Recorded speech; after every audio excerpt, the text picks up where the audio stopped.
Vous avez remarqué qu'il y a encore la crèche dans l'église. Peut-être l'avez-vous gardée aussi chez vous, nous, à la cuve, sous la cheminée, au-dessus du poêle.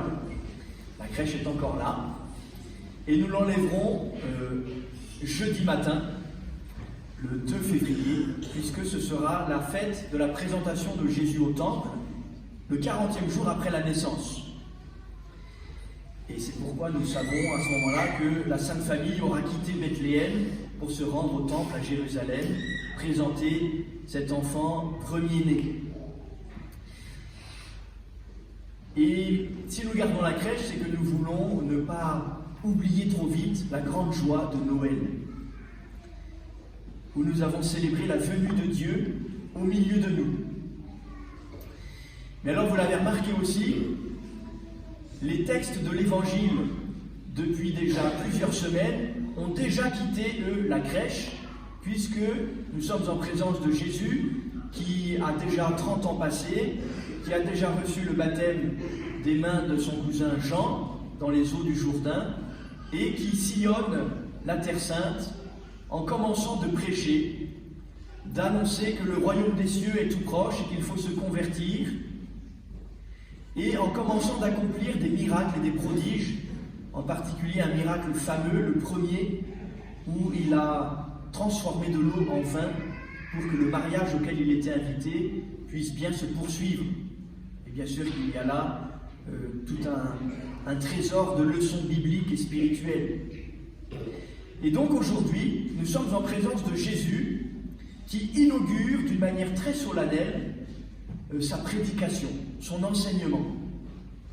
Alors je ne sais pas si parmi vous, il y en a qui ont déjà vu la série The Chosen. Il y en a plein qui regardent des séries et ils se gavent d'images à bout de 3 quarts d'heure, mais généralement ils en regardent 4 minimum d'un coup.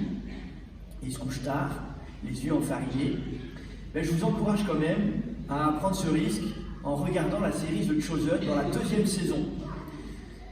Il y a 8 épisodes et les derniers épisodes, je ne vais pas vous spoiler la saison, mais nous mettent justement en présence de Jésus qui a déjà regroupé autour de lui ses apôtres, pas forcément depuis longtemps pour certains, et qui, avec ses apôtres, s'apprête à recevoir une multitude, une foule nombreuse, pour commencer un enseignement solennel et nouveau. Et alors, le metteur en scène est particulièrement astucieux de nous faire vivre la proclamation des béatitudes, comme vous pourrez aller le voir dans cette fameuse série The Chosen. Jésus a travaillé. Il connaît les Écritures. Et il veut, dans un texte concis et dense, nous donner quelque chose d'essentiel qui illumine toute notre vie de disciple. Et vous savez qu'un disciple, dans la culture juive, à laquelle Jésus appartient bien entendu, avec ceux qu'il a appelés à ses côtés, ça n'est pas simplement de prendre des cours et puis d'écouter une parole, même si elle est convaincante, mais être disciple, c'est imiter le maître. C'est être avec lui, vivre à ses côtés et faire comme il fait. Et alors nous comprenons que ce que dit Jésus, c'est déjà un exemple. Ça n'est pas qu'une parole. Il est en train de dire qui il est. Et il est en train d'annoncer qui il faut que nous soyons si nous voulons être effectivement ses disciples. Et Jésus est heureux. Jésus est heureux. Et ça, c'est quelque chose d'assez inouï. Si vous comparez, par exemple, la foi catholique qui nous vient des apôtres, qui nous vient donc de la parole de Dieu, de Jésus, qui est là, avec d'autres civilisations, d'autres cultures religieuses, d'autres religions, bien, il n'y en a aucune qui nous présente le maître de cette religion, disons, comme étant heureux de la sorte, d'une manière aussi explicite, aussi assumée. Vous ferez peut-être une étude de comparaison des religions, et bien la religion chrétienne, on peut dire, est la plus heureuse, grâce à Jésus, qui dit de lui-même « heureux ». Jésus est en train de faire son autoportrait, et il dit à ses disciples « voilà ce à quoi je vous appelle ». Alors il y a parmi nous des enfants qui ont commencé le caté, qui ont commencé donc de faire connaissance davantage avec Jésus, qui essayent vaille que vaille d'y embarquer leurs parents, qui sont parfois un peu plus réticents qu'eux, qui ont aussi des emplois du temps plus compliqués sans doute, mais bon, toutes les excuses sont des prétextes. Bref, nous sommes là, tous ensemble, autour de ces enfants, pour réentendre que la foi de notre baptême nous appelle à être heureux. Et ça rejoint l'aspiration la plus profonde du cœur humain. Qui parmi vous ne veut pas être heureux? Personne.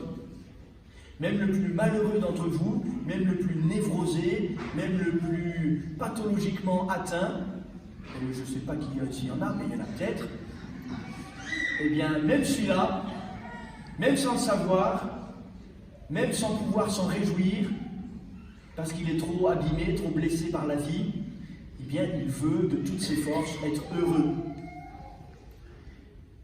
Nous voulons être heureux. Et Jésus vient nous révéler dans son premier grand sermon que c'est cela qu'il veut pour nous. Alors, frères et sœurs, je voudrais que nous nous réjouissions d'avoir la foi chrétienne. Que nous nous réjouissions d'avoir cette parole qui guide nos pas, qui illumine notre cœur, qui éclaire toute notre intelligence et notre volonté, qui nous montre ce pourquoi nous existons.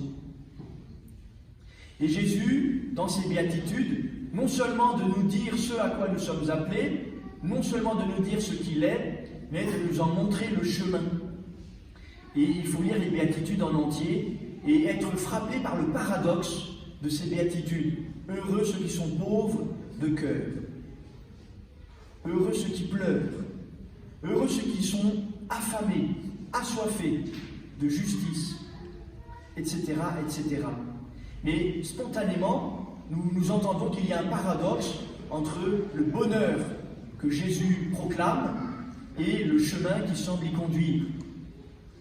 Il y a là déjà le mystère de la croix.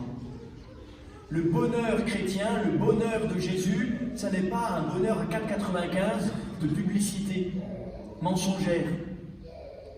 C'est le bonheur de la vie éternelle qui traverse le mal dont nous sommes tous blessés.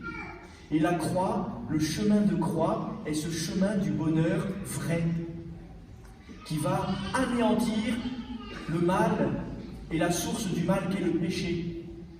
Et notre vie chrétienne consiste à suivre Jésus. Il a déjà vaincu le péché. Il est heureux en plénitude.